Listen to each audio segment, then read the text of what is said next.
Here we are at the end of August in Lagrange.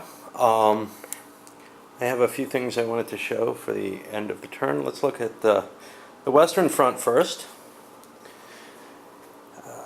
The Germans have more or less completely broken through in Switzerland and around the other end at Luxembourg. The French army is going to have to do something to prevent German advance to Paris or around the flank. One thing that was kind of disappointing for the Germans, however, was the Swiss army somehow managed to hold at Zurich.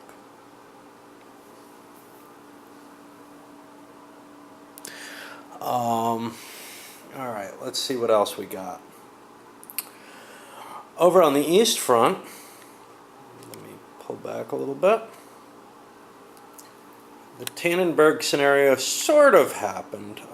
Rennenkampf charged forward with the First Army. The Eighth Army pounded it back at and around Königsberg and Tannenberg area. However, the Second Army was able to move forward. Since it moved last in the game turn, it was able to avoid the Hindenburg special rules. This has to do with the particular war options that were picked that allowed that kind of variance from normal. Okay, where the Austrians are, this was kind of an exciting little bit of battle. The Austrians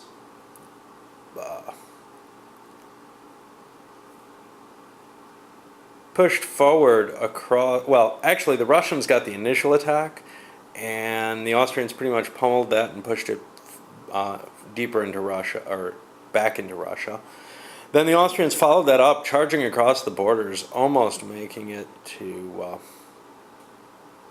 the line of past the line of fortresses to their main objective on the front.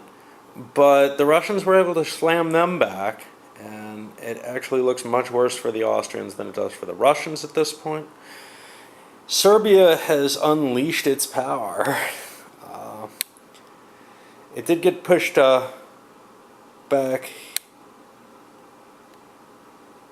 in the center, but they captured one of the Austrian naval bases, took out the artillery there, and they're well on their way to Vienna. This is Vienna right here at the edge of this shot, and it's looking very risky for the Austrians not to put the Second Army down there.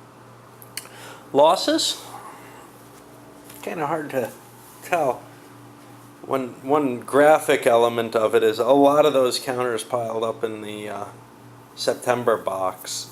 I'd say about a third of them are casualties, but that doesn't really give a good clue on it.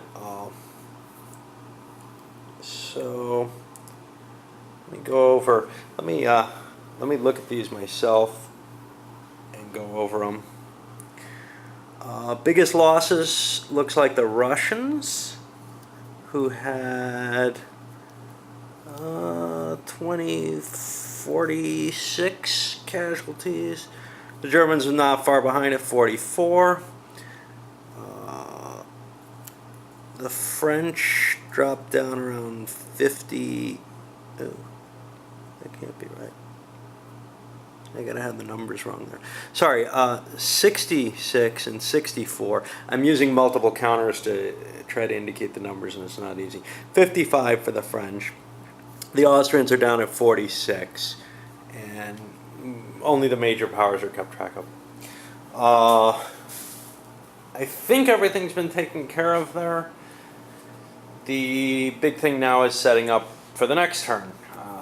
And there we might start to see some diplomatic moves happen at the beginning of the turn, but things will slow down a little bit. This first turn is always really hairy.